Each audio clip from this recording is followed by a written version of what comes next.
The Munger family has invested in China, and I did it because I respected the man who was going to do the investing. And it all looked inexpensive to me, and the companies looked very strong to me. Badass investor and billionaire second in command to Warren Buffett, Charlie Munger, has been vice chairman at Berkshire Hathaway, a $355 billion conglomerate since 1978. The Daily Journal chairman has a chunky portfolio of his own and has always shown interest in Chinese stocks and is doubling down on AliBaba, as revealed in a recent filing with the Securities and Exchange Commission. While others were scurrying away after Baba shares tumbled 32%, Munger doubled down and, according to the filing report, increased his stake by 83% in just the last quarter.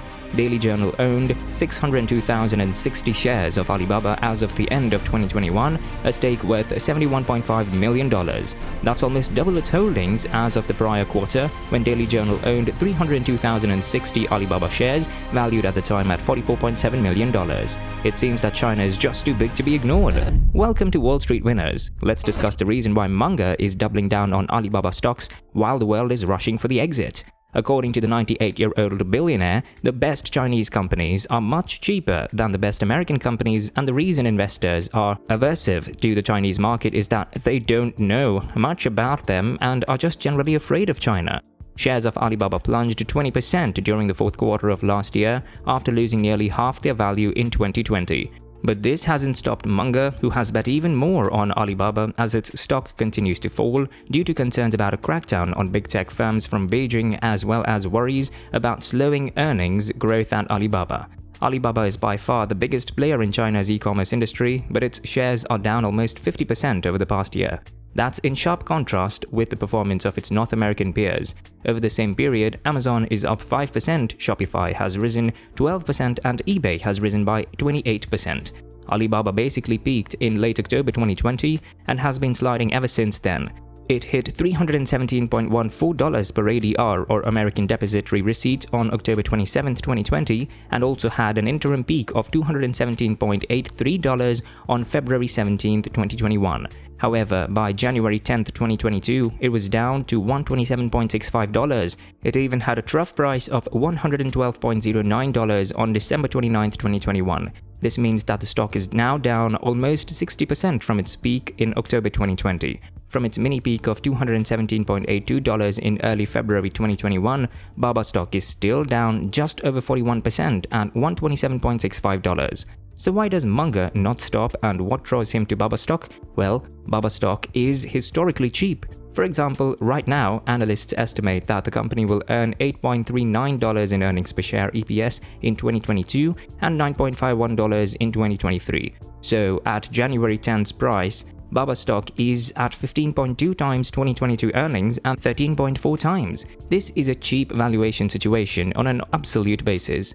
But on a historical basis, these metrics are also cheap relative to past PE ratios. For example, Morningstar shows that the average forward PE for the past 5 years has been 25.7 times. That is well over 15x and 13x.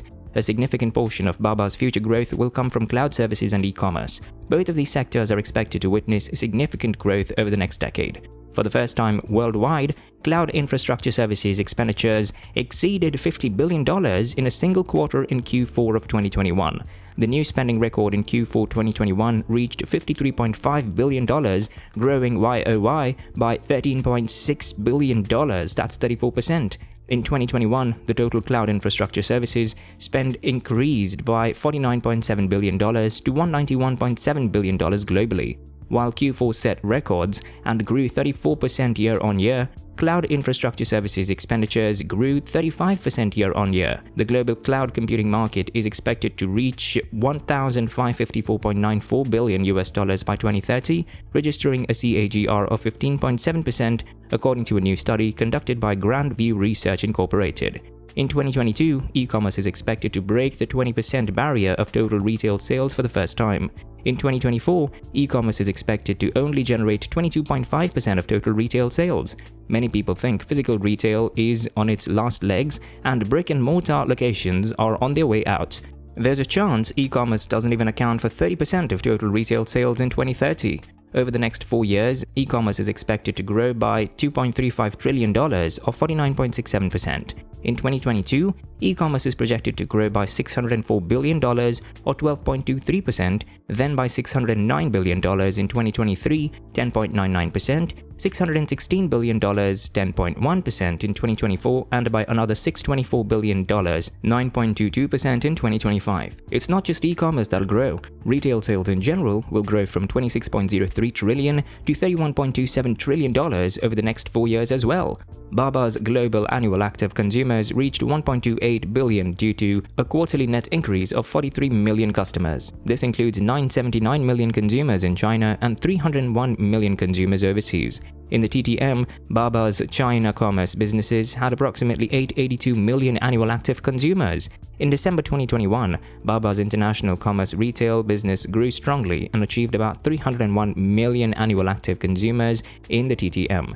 In Q3, Baba's international commerce wholesale business grew roughly 50% YOY, driven by export growth. YOY, Baba has seen 29% revenue growth in its international commerce wholesale business. Baba's cloud revenue has been consistently growing. In Q3, cloud generated $4.15 billion, which was an increase of 19% YOY. Baba is recognizing significant growth from the financial and telecommunications industries. AliBaba Cloud's revenue is becoming more diversified, with revenue contribution from non-internet industries steadily increasing. Revenue from non-internet industries accounted for 52% of AliBaba Cloud's post-intersegment elimination revenue for the quarter ended December 31st, 2021. Baba is making a push into data centers, as 2 have been added, one in South Korea and one in Thailand. AliBaba Cloud offers computing services in 25 regions globally, including Malaysia, Singapore, Indonesia, Japan, Germany, and Dubai. The 2021 Gartner Solutions Scorecard for Integrated IaaS plus PaaS, published in November 2021, recognized AliBaba Cloud's combined IaaS and PaaS offerings as the third highest scoring solution among all global vendors evaluated. While Baba is generating over $100 billion in revenue, the risks have never been greater. The geopolitical climate has escalated due to the war in Ukraine, and there is speculation that China may invade Taiwan. There is no way to know what the ramifications would be if this occurred, but based on the past week, the geopolitical climate could get drastically worse. The risk that China invades Taiwan remains, and the countermeasures, if this occurs, could result in Baba's external growth coming to a screeching halt. There are always good reasons for a stock to be cheap. If the company is not going out of business, has lots of free cash flow and little debt, which is the case here, there is usually not too much to worry about. Even the delisting issue is not much of an issue, since it would likely trade on a foreign exchange. That should never deter you from buying a stock that is cheap. The company has a good cash-debt ratio, a comfortable level of interest coverage, and a robust Altman Z-score of 3.83, indicating it's in a good standing. The return on invested capital also eclipses the weighted average cost of capital, indicating good value creation is occurring as the company grows. The company's profitability fared a bit better with an 8 out of 10 rating. Although the operating margin is in decline, AliBaba has strong returns on equity, assets, and capital that outperformed the majority of competitors, as well as a moderate Piotrowski F score of 5, meaning conditions are typical for a stable company. Despite recording consistent earnings and revenue growth, the predictability rank of 3 out of 5 stars is on watch. Companies with this rank return an average of 8.2% annually over a 10-year period. As long as there isn't a super scandal with Baba's financials, this company is dramatically undervalued. It's now trading at its 2017 levels and is significantly cheap looking at its valuation. Baba operates in 2 of the largest growth segments and should continue to capture a significant amount of new revenue as the world progresses. Geopolitical events are causing some major headwinds, and there are large risks in the near term. Munger's bet on AliBaba is particularly noteworthy because he has made numerous controversial comments in the past year praising China for how it has handled criticism from tech moguls such as Alibaba's Jack Ma. Although Daily Journal bought more AliBaba shares in the 4th quarter, it did not change its positions in 4 other investments: financial giants Bank of America (BAC), US Bancorp (USB), and Wells Fargo (WFC), as well as South Korean steelmaker POSCO (PKX). So if you can afford to copy Munger, you'll probably do well in the long term. At the end of the day, only time will tell how AliBaba and the Chinese economy will fare. Do you think Charlie Munger is right? Are you someone who will follow his strategy? Comment below. And that's all for today. Thank you for watching. If you enjoyed our video, please like, share, and subscribe to our channel for more such exciting content and latest updates. See you in the next video.